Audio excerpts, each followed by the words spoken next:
పోతుంది. సర్వస్వం నష్టపోతుంటే కూడా ఇవాళ అడ్డుకోవాల్సినటువంటి రేవంత్ రెడ్డి ప్రభుత్వం నిమ్మకు నీరెత్తినట్లున్నది. ఇంత వేగంగా పరిణామాలు జరుగుతున్నాయి. కర్ణాటక ఒకవైపు, మహారాష్ట్ర ఒకవైపు, కేంద్ర జలశక్తిలో ప్రాజెక్ట్ అప్రైజల్ ఒకవైపు జరుగుతూ ఉంది. ఇంత ఫాస్ట్గా ఒకవైపు ఆంధ్రప్రదేశ్ డిపిఆర్ టెండర్ పిలిచింది. ఇంత జరిగినా ఇవాళ పట్టించుకున్నటువంటి పరిస్థితి లేదు. ఇవాళ తెలంగాణ పరిస్థితి ఏమైపోతుంది? కింద పోతుంది, మీద పోతుంది. మీద కృష్ణా నీళ్ళు పోయేటట్టున్నాయి, కింద గోదావరి నీళ్ళు పోయేటట్టున్నాయి. మధ్యలో నలిగిపోయే పరిస్థితి ఉన్నది. వరద జలాల మాట దేవుడు ఎరుగు. నికర జలాలు పోయేటట్టున్నాయి, ఉన్న నీళ్ళు పోయేటట్టున్నాయి. ఉన్న నీళ్ళు పోయేటట్టున్నా నిమ్మకు నీరెత్తినట్లు రేవంత్ రెడ్డి ఉన్నాడు. అయితే నాకు బాధ కలిగేది ఏంటంటే, రేవంత్ రెడ్డి అంటే సరే ఆయన తెలంగాణ ద్రోహి, ఎన్నడూ జై తెలంగాణ అనలే, ఎన్నడూ అమరవీరుల స్తూపం కాడికి పోలే, ఎన్నడూ తెలంగాణ కోసం రాజీనామా చేయలే, ఆయనకి ఎప్పుట్లా తెలంగాణ సోయి లేదు. మరి ఉత్తమ్ కుమార్ రెడ్డి ఇంకెవరన్నా ఈ క్యాబినెట్లో తెలంగాణ సోయి ఉన్నాడు ఒక్కడన్నా లేడా? తెలంగాణ నీళ్ళ గురించి ఆలోచించే వాళ్ళు ఈ క్యాబినెట్లో లేరా? మీరన్నా ఎందుకు మాట్లాడతలేరు? మరి ఉత్తరం వచ్చింది రేవంత్ రెడ్డి దగ్గరనే దాచుకున్నాడా? మీకు తెలుసా, తెలియదా? అప్రైజల్ జరుగుతున్న విషయం మీకు బాధ్యత లేదా? ఇదెక్కడి బాధ?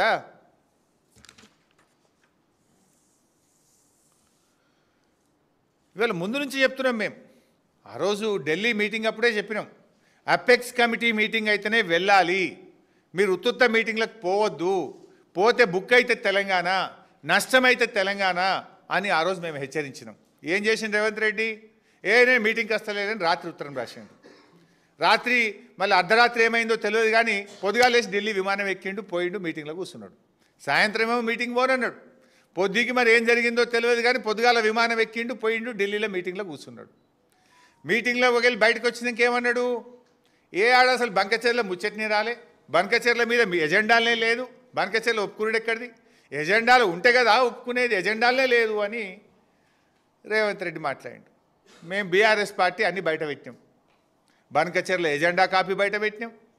ఆ నిమ్మల రమానాయుడు ఆంధ్రప్రదేశ్ నీళ్ల మంత్రి బయటకు వచ్చి కుండబద్దలు కొట్టిండు. ఒక్కసారి ఆ వీడియో కూడా చూపిపోయి, అది కూడా చూస్తే మళ్ళీ ఒకసారి గుర్తు చేసినట్టు ఉంటుంది. వాళ్ళు బంకచర్ల గోదావరి బంకచర్ల వాళ్ళు కడతామని అడిగితే కదా మేము ఆపమని చెప్పడానికి. ఎజెండాలో వాళ్ళు కడతామన్న ప్రతిపాదననే చర్చకు రానప్పుడు ఆపమనే చర్చనే రాదు. ఏదైతే ఈ యొక్క కృష్ణా గోదావరి ఇష్యూస్, అదేవిధంగా పోలవరం బంకచర్లకు సంబంధించినటువంటి ఈ యొక్క రెండు సబ్జెక్టుల మీద కూడా మరి ఇటు టెక్నికల్ అదేవిధంగా అడ్మినిస్ట్రేటివ్ ఆఫీసర్స్తో కలిపి, ఎందుకంటే ఈ కమిటీ ద్వారా ఒక బేసిక్ మెకానిజం ఏదైతే మరి బిల్డప్ చేసుకుని ఒక రోడ్ మ్యాప్ని ముందుకు తీసుకెళ్లేటువంటి విధంగా ఈ యొక్క టెక్నికల్ అదేవిధంగా అడ్మినిస్ట్రేటివ్ ఆఫీసర్స్తో కలిపేసేటువంటి ఈ కమిటీ కూడా పెద్ద కాలయాపన లేకుండా రేపు మండే లోపుగానే ఈ కమిటీని కూడా ఏర్పాటు చేసుకుని ముందుకెళ్లాలని చెప్పేసి కూడా నిర్ణయం తీసుకోవడం జరిగింది. The Centre has decided to constitute a high-level technical committee to examine concerns around the Polavaram-Bankacherla link project and other pending interstate water issues between Telangana and Andhra Pradesh. The move follows a high-level meeting chaired by Union Jal Shakti Minister C.R. Patil with both Chief Ministers N. Chandrababu Naidu of Andhra Pradesh and A. Revanth Reddy of Telangana in New Delhi yesterday. వాళ్ళు బంకచర్ల ఇంత స్పష్టంగా రేవంత్ రెడ్డి ఏమో అసలు మీటింగే జరగలేదు అన్నాడు. పాపం నిమ్మల రమానాయుడు గారు ఉన్నదున్నట్టు చెప్పిండు. ఆల్ ఇండియా రేడియో న్యూస్లో కూడా ఉన్నదున్నట్టుగా కేంద్ర ప్రభుత్వమే చెప్పింది. దీంతో ఏమైంది? రేవంత్ రెడ్డి గొంతులో పచ్చి వెలక్కాయ పడ్డది. రేవంత్ రెడ్డి ద్రోహం, రేవంత్ రెడ్డి అబద్ధాలు బట్టబయలు అయిపోయినాయి, బట్టలిప్పినట్టు అయిపోయింది.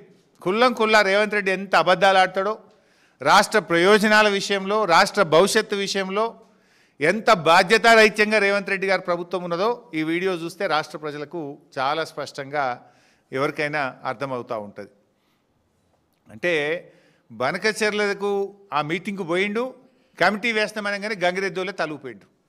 అసలు కమిటీకి ఒప్పుకోవడం అంటేనే బంకచెర్లు ఒప్పుకోవడము. అసలు ఎట్లా కడతావు నువ్వు బంకచెర్ల? వరద జలాల మీద ఈ దేశంలో ప్రాజెక్టు కడతారా?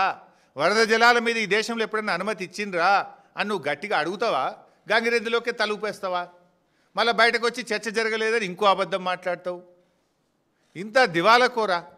నేను అడుగుతున్న రేవంత్ రెడ్డిని, ఇప్పటికన్నా ఈ లేఖలు అబద్ధమా? ఇప్పుడు నేను కేంద్ర మంత్రి రాసిన సిఆర్ పాటిల్ ఉత్తరం చూపించిన ఈ లేఖ అబద్ధమా? ఈ మహారాష్ట్ర రాసింది అబద్ధమా? ఈ కర్ణాటక రాసింది అబద్ధమా? ఏది అబద్ధం రేవంత్ రెడ్డి? కేంద్ర ప్రభుత్వం నుంచి 20 రోజులైనా ఉత్తరం వస్తే నువ్వు ఎందుకు ఈ రోజు వరకు దానికి కౌంటర్ ఇయ్యలేను? అట్టెట్లా చేస్తావు అప్రైజల్ అని సిఆర్ పాటిల్కే లెటర్ రాగానే రిప్లై ఇస్తావా ఇవ్వవా? నువ్వు ఢిల్లీకి పోయి గట్టి కొట్లాడవా? వాళ్ళు వినకపోతే సుప్రీంకోర్టు పోవా? ఎందుకు పెదవులు మూసుకున్నావు? ఎందుకు భయపడుతున్నావు? ఏం నీ వాటాలా? దేనికోసం? Why are you mum? Why are you not protecting the interest of the state? ఇలా కర్ణాటక అంత గట్టిగా అడుగుతుంది కదా.